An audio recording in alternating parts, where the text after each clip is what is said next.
What's up, everybody? It's the Roundtable Sports Podcast. My name is Taylor McLean. We've had another action-packed weekend of football. Man, the big first game schedule was just nearly too much for my senses to take in.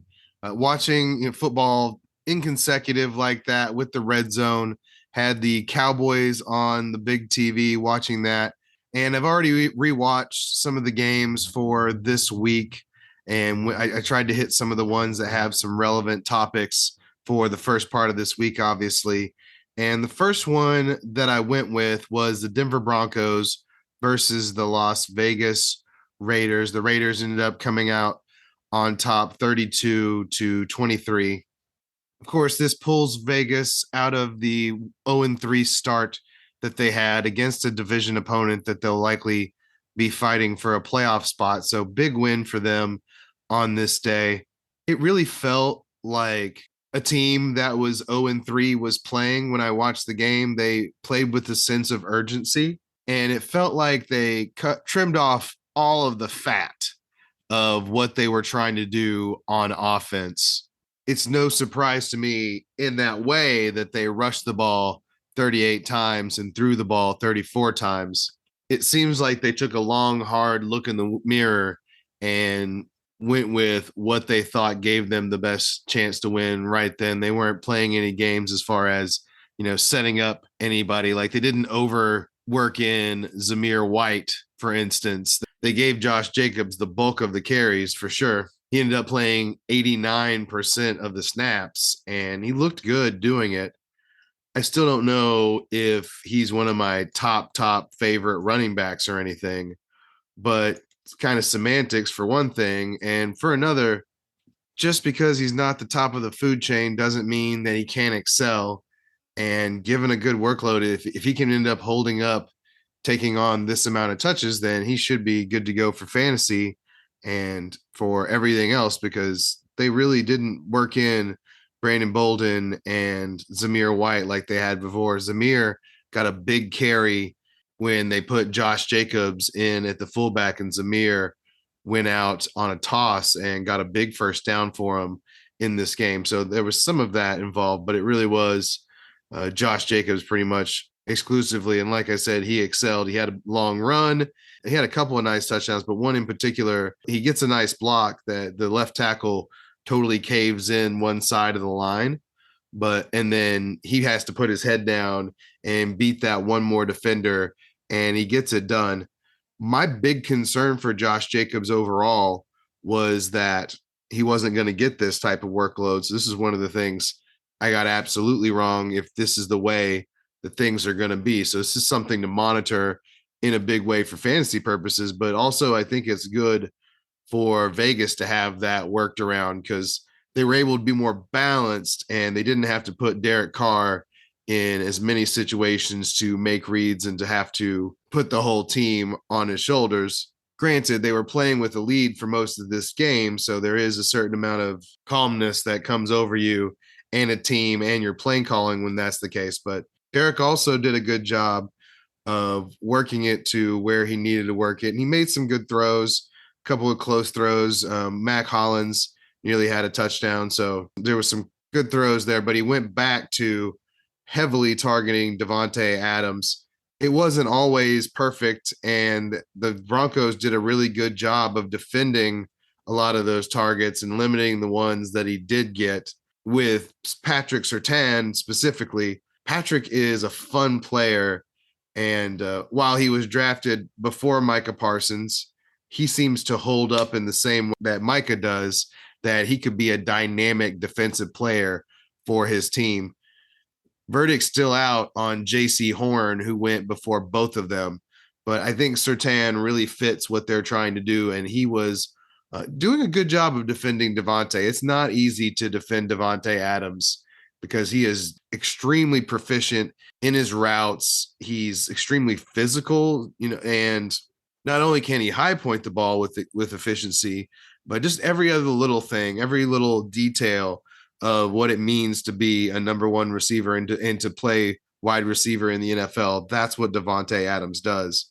So to see him play cat and mouse all day with Patrick Surtain was fun. A lot of Javante's total kind of came later too, when it didn't seem like Patrick was on him.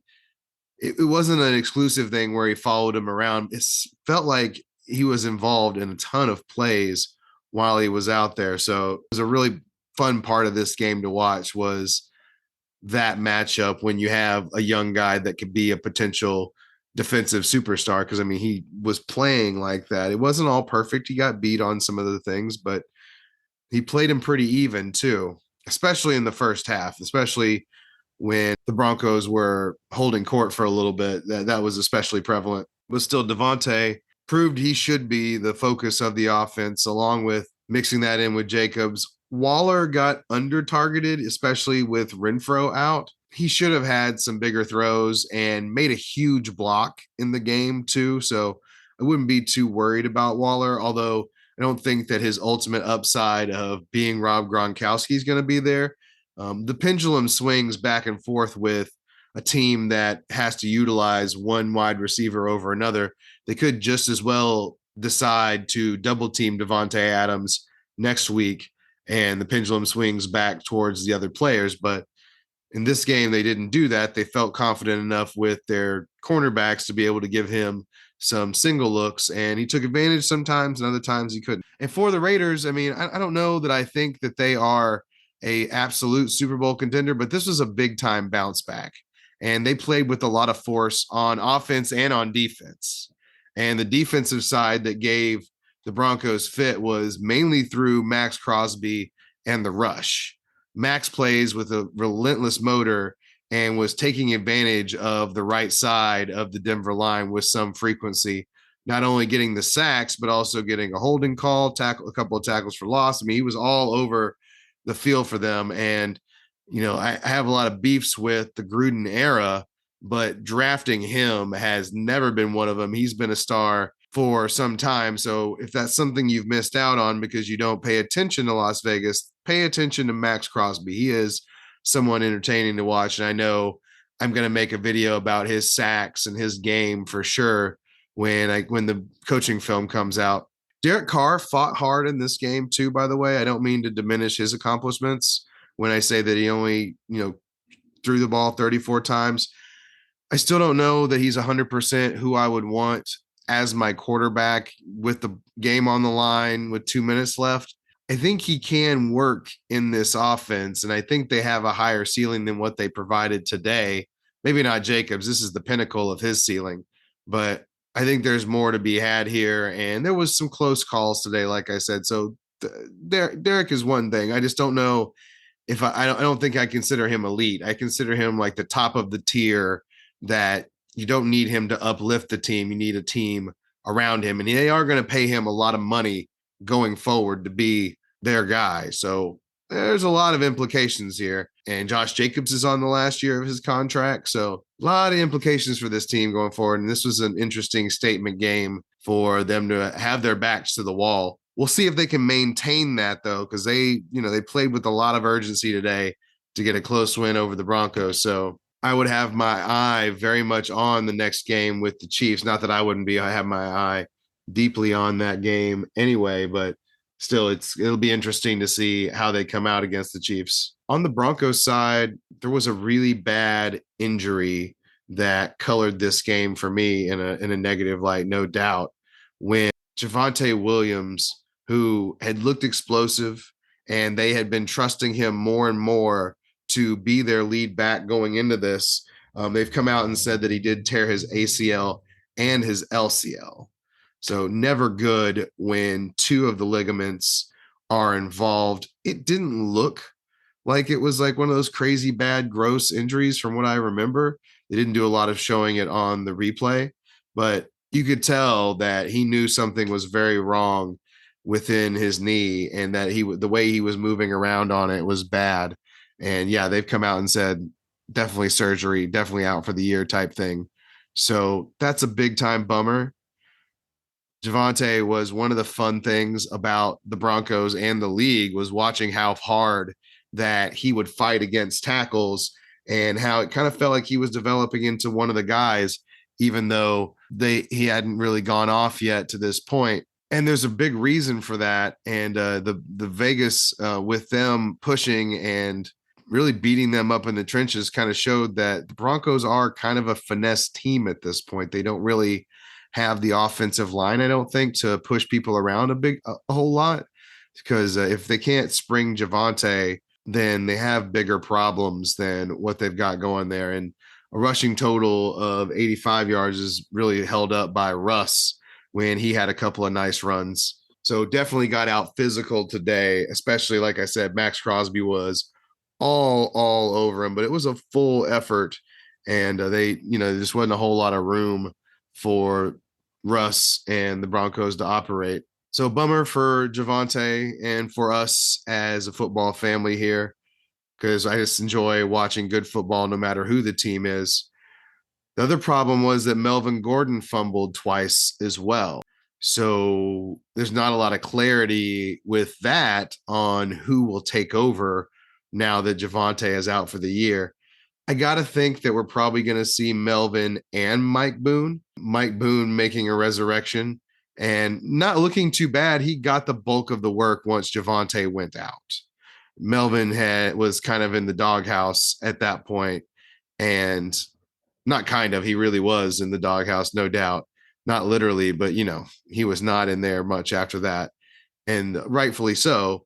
But you would think that he would receive the bulk of the carries when Javante is out for the year, and he can excel still. He's not at his peak exactly, but he's not so far past his prime or below that peak where he can't take advantage of holes that are provided to him and the like.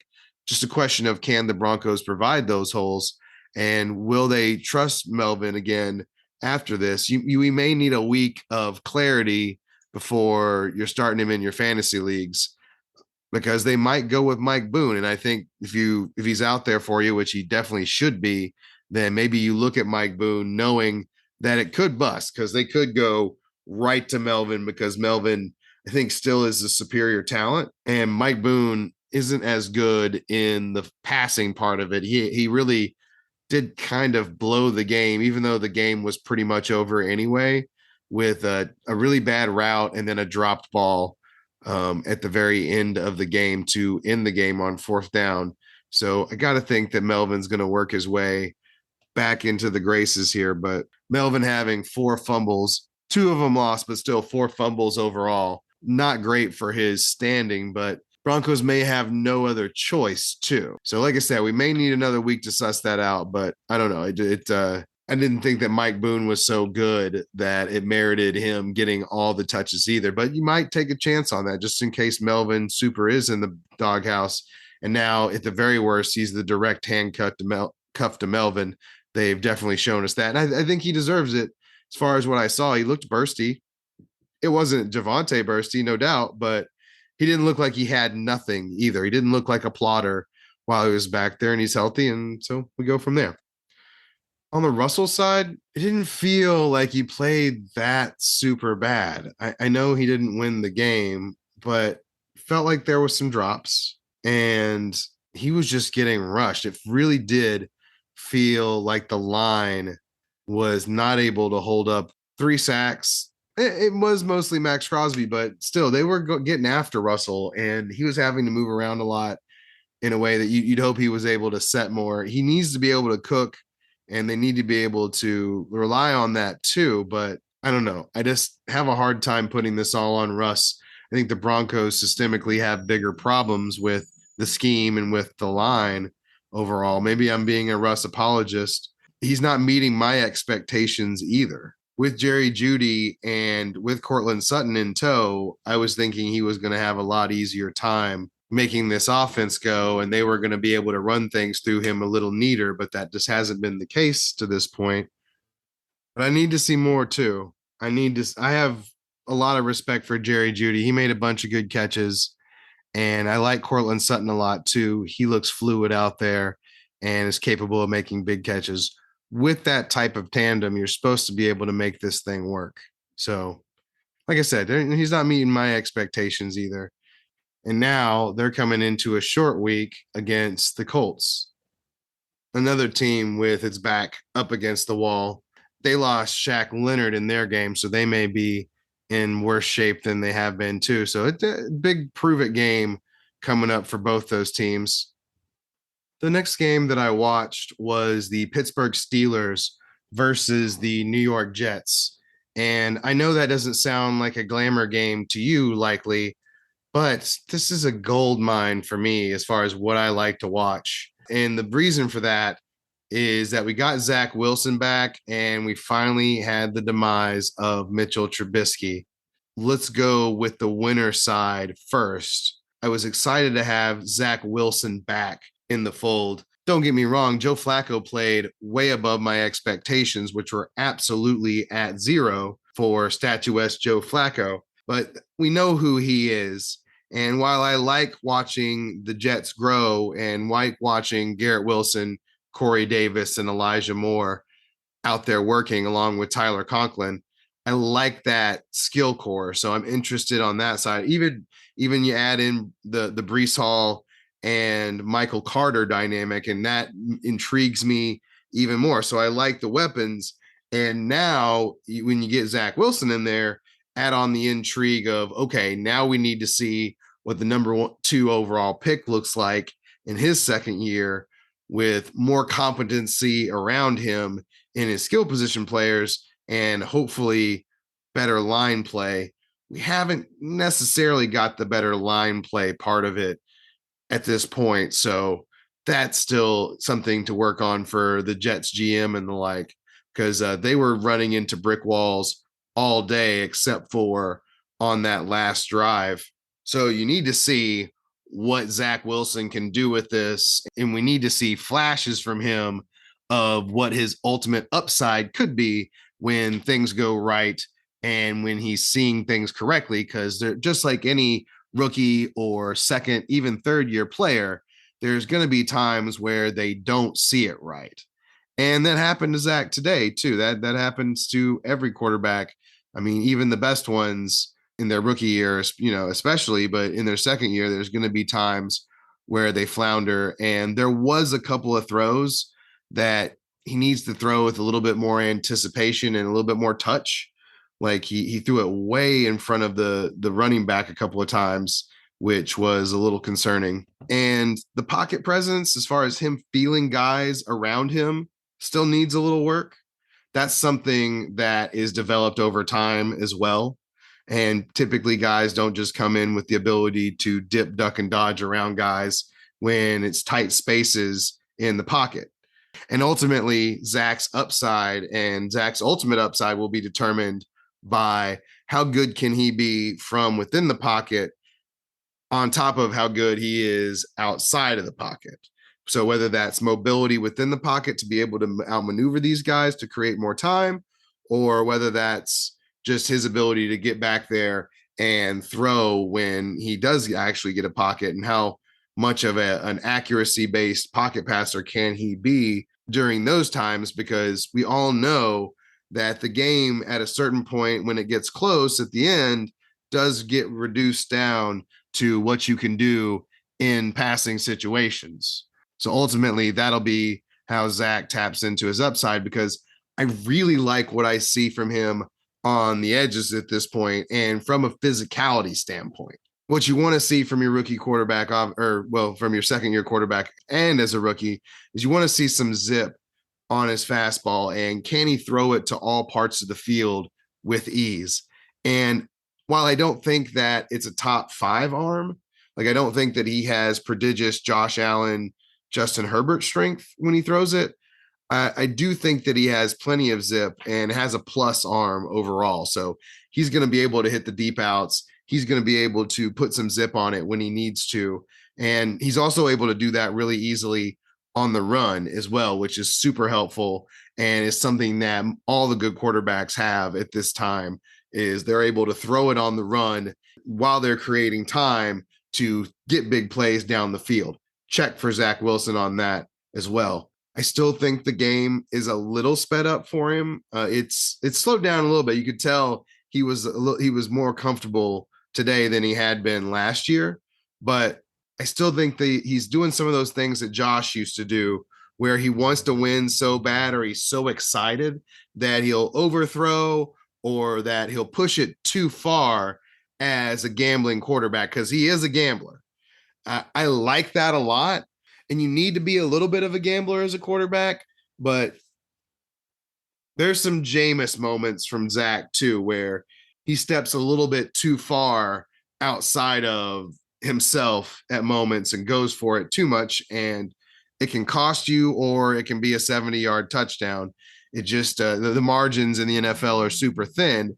And it's just going to take some time for him to get all the way honed in to all of these subtle quarterback things. Then he needs to kind of lock up and get all moving in one direction so that he can lead this team to where it needs to go. Because ultimately, no matter how good they draft on every other level, that it's going to be on him to take them to where they need to go by getting better at this point, because he still has a ways to go. But I enjoy him. And part of that is because he will push the ball and he will take a chance. And that's exciting.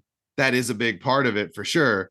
But I can see that if he's able to just subtly get better at what he's doing, I think that his quarterback equation could end up working out.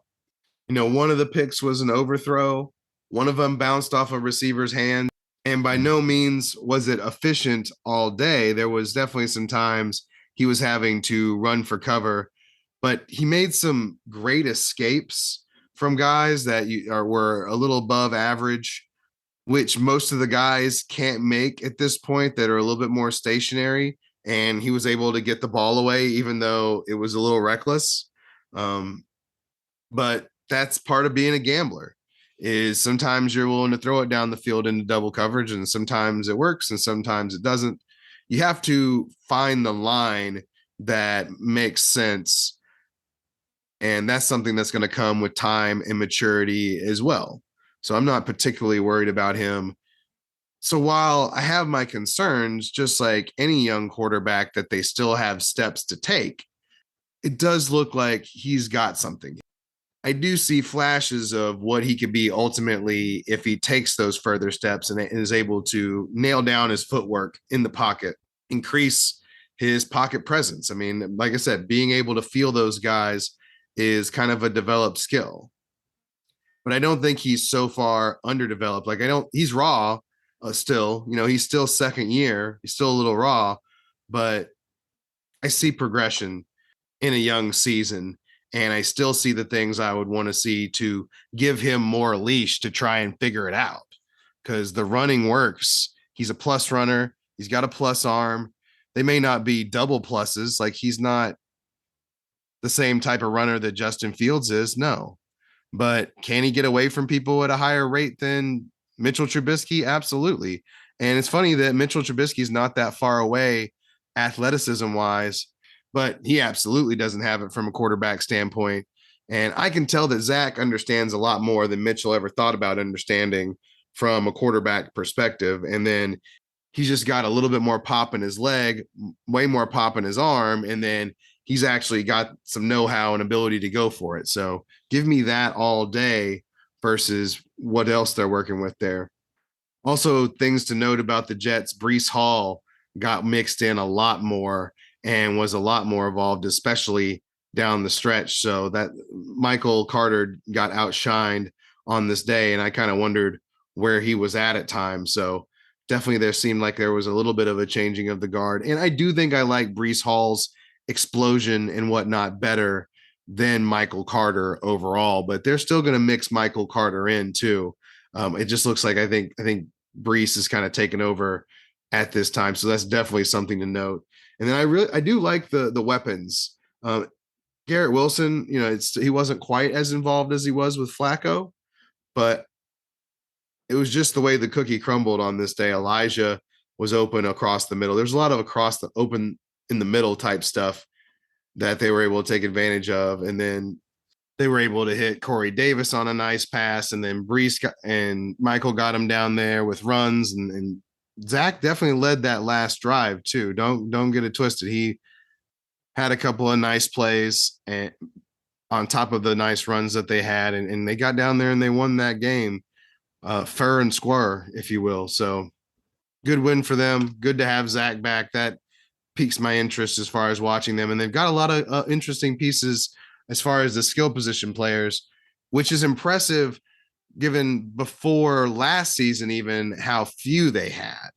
Like adding on Tyler Conklin, getting Garrett Wilson in the mix, and then having drafted Elijah Moore and having him for a second year. He got hurt last year as well. So, and then you add on Breece Hall and Michael Carter in the last 2 years as far as drafting running backs. It's a pretty impressive turnaround as far as the skill position players go. Still not super impressed with the line. Zach was having to do a lot of darting around, and they could not run the ball hardly at all, which the Pittsburgh front is still pretty formidable, even without TJ Watt. But still, it shouldn't have been that much. You know, it should have had something going there, but it was pretty much on Zach all day to get that done. And he did it with some explosive plays. And there you go. So on the Steelers side, equally momentous, actually, I'm sorry, way more momentous moment. Whoa, what am I saying? We finally had the demise of Mitchell Trubisky. As reported here, he does not have what it takes to be a number one quarterback in the NFL. Fine backup. Can he come in and win you a game? Absolutely. But is he a starting NFL quarterback? Should you be pumped about rolling him out there as your number one option? I say no. And Kenny Pickett might have thrown 3 picks today, but he gave them some juice, and he was a big part of what got them back in that game. And maybe Mitchell makes some of those plays, but I severely doubt it. In the same way that I was talking about Zach Wilson needs to develop his pocket presence, he still has at this very time, you know, if we're talking Madden rankings, Zach Wilson has a 40, Mitchell has like a 5 as far as his pocket awareness. Because it's just when it gets tight in there, he has no idea how to get out of it, where he should go, what he should do. He's scrambling in a bad way. He's scrambling in his mind too. And he just can't see down the field hardly. It's just it narrows his vision when he gets flustered like that. And I'm sure that happens to a certain extent to all of them, right? When you start running, your vision gets narrowed, but not the way that it happens to Mitchell. And when you're not a plus from the pocket or outside of the pocket running, I mean, you're not running the ball at appropriate times, and that makes you not a plus from there either. What are you bringing to the offense other than just kind of distributing it around in a very inefficient manner? And we didn't get to see Kenny do a lot of things. Like they kind of kept him under wraps, and just the way things went, he didn't get off like a lot of passes for us to break down. But he got 13 passes too. He completed 10 of them, and it felt like he could actually threaten the Jets, whereas Mitchell seemed like no threat. It's like every time that Mitchell takes the ball down to pass it, you're excited as a defense, whereas Kenny might be able to get something done there. Kenny's still raw too. One of the 3 picks was a Hail Mary, so you take that one away. One of them hit the receiver in the hands, even though it was kind of high, and maybe it was ill-advised. And the other one was tipped as well and then picked. So hard to put all of those on Kenny. And then when he's able to maybe not run as fast as Mitchell, but he runs in a much more effective way than Mitchell. And it just seems like he's smart and knows how to play quarterback. It's a big change for the Pittsburgh Steelers overall. Obviously, Pickens and Freiermuth were the big recipients of the production from really both of the quarterbacks, but it seemed like especially when Kenny Pickett got in there that he was looking for George Pickens. Chase Claypool was nearly invisible out there. That part of it was not cool, but Deontay Johnson, despite the total, was involved and just had some just missed plays. So I'm a little bit less worried about Deontay Johnson than I am Claypool in this move. Felt like Kenny has a real thing with Pat Freiermuth and George Pickens, which makes a lot of sense, them being younger guys. And then just to throw this in there, I really like Najee Harris a lot. I know that 74 yards and no touchdown is not anything to write home about, especially when he didn't catch a pass. but he runs so hard and is so physical. And if they had a better line, I'm sure that Kenny and Mitchell would look better for one thing, but I think that Najee would be a premier back and that he would have much more explosive runs if that was the case, because he is hard nosed. And I do just like the physicality that he runs with. Finishing up on Kenny, I hope that they come out and say that this is a permanent change. They haven't done anything to indicate it wouldn't be, and you wouldn't make the move and you wouldn't have the game look a lot better in Kenny's hands and then go back to Mitchell either. At this point, you've kind of already passed that realm. And I'm impressed by Pittsburgh going ahead and pulling the ripcord at this time. I thought it might take them a couple of more games of Mitchell being like this to do it. But to their credit, they went ahead and pulled the trigger. It was the right decision. And now they got to stick with it. And I don't think that Kenny, while it wasn't perfect by any means, and he didn't look like Dan Marino out there, he also plays competent quarterback. He knows what to do as a quarterback. He's going to make the play. It's a pretty big question if Mitchell's going to even make the pitch and catch sometimes at this point. And then if Mitchell has to improvise or do anything that's outside of that, he doesn't have that ability. It seems like Kenny does. So big upgrade for the players on the Pittsburgh Steelers. I still don't know that they're going to be a world beater with Kenny either. I don't think that this is the second coming of Joe Burrow by any means. I think he doesn't have the same physical upside as some of the top guys, but just anything about the QB position for the Steelers needed to change for Mitchell Trubisky. And like I said, while I don't know that he has the same John Elway upside that some of these guys have,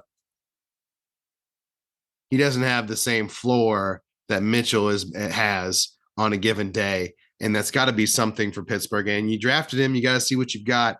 And I like his moxie. I like how hard he runs. I love his toughness. He's got functional speed. It's not overwhelming speed, but it's functional.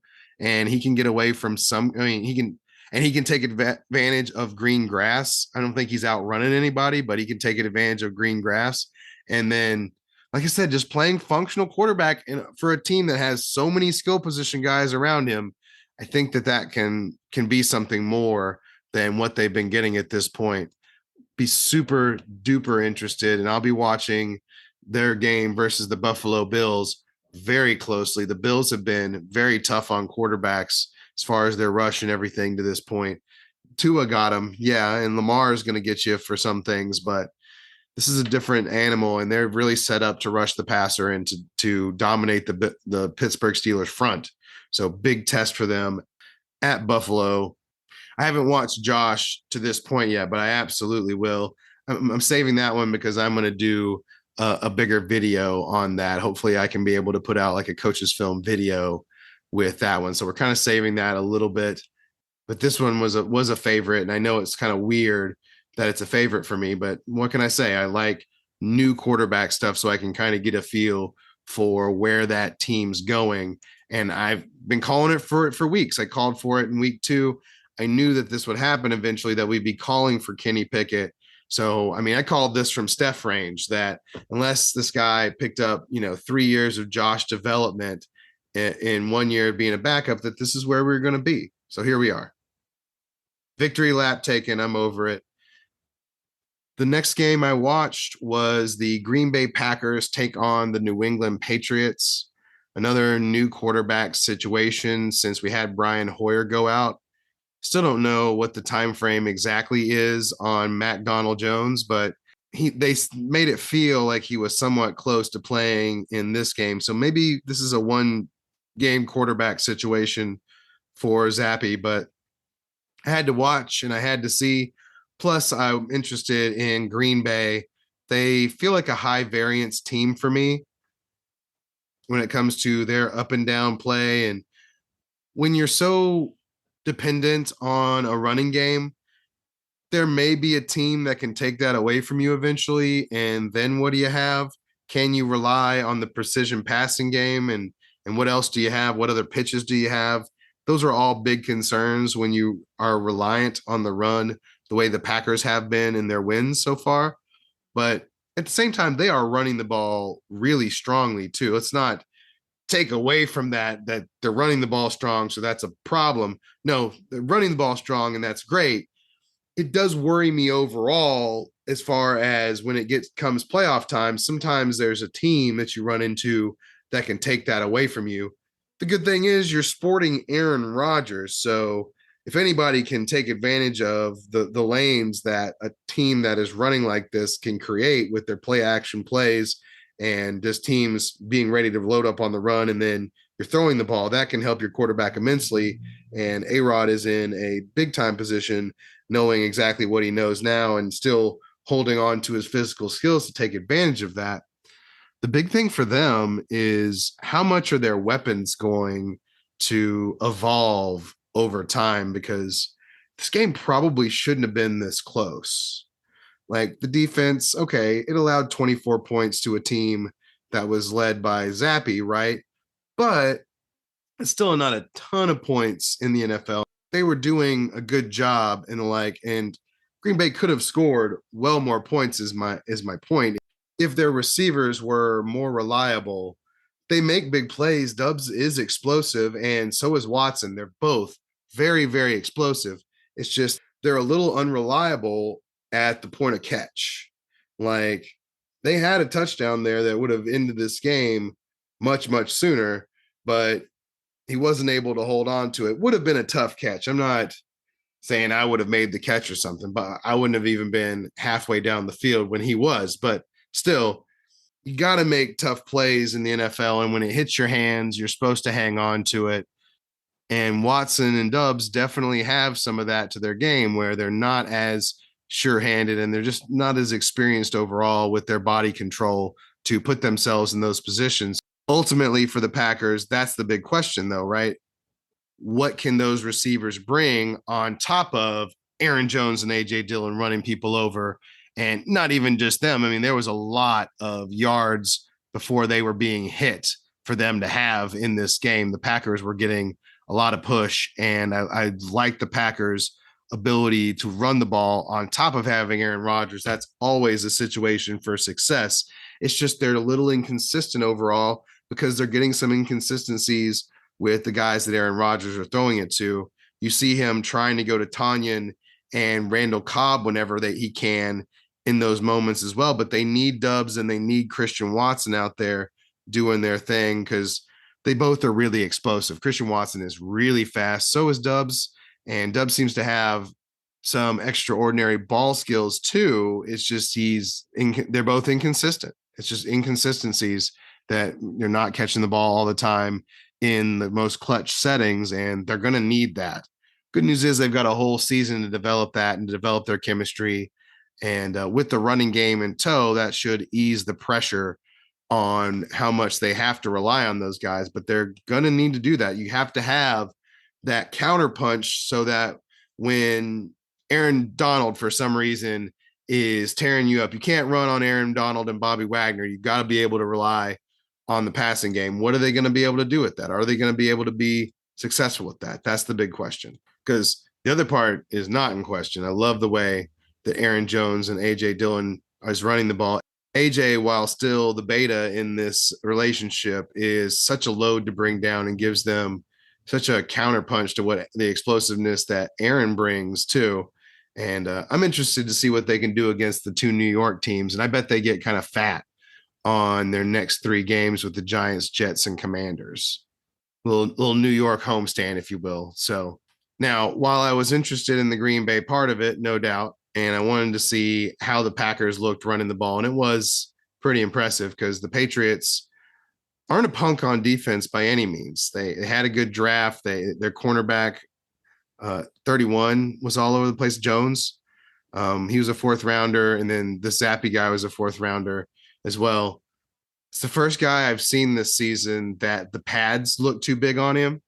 Like I was like, man, how big is this guy, or how big is his pads? I was a little thrown off when I saw him, but at the same time, as weird as it was to see him out there, Bailey Zappe didn't play all that bad at all.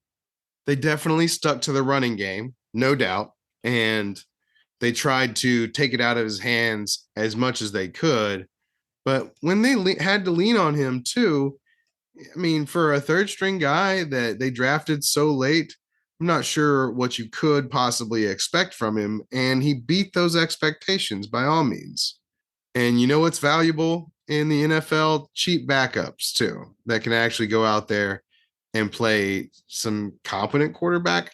Like I said, I didn't feel overwhelmed with the skill. Like he didn't have an overwhelming arm, but you know what? It didn't feel like a pop gun either.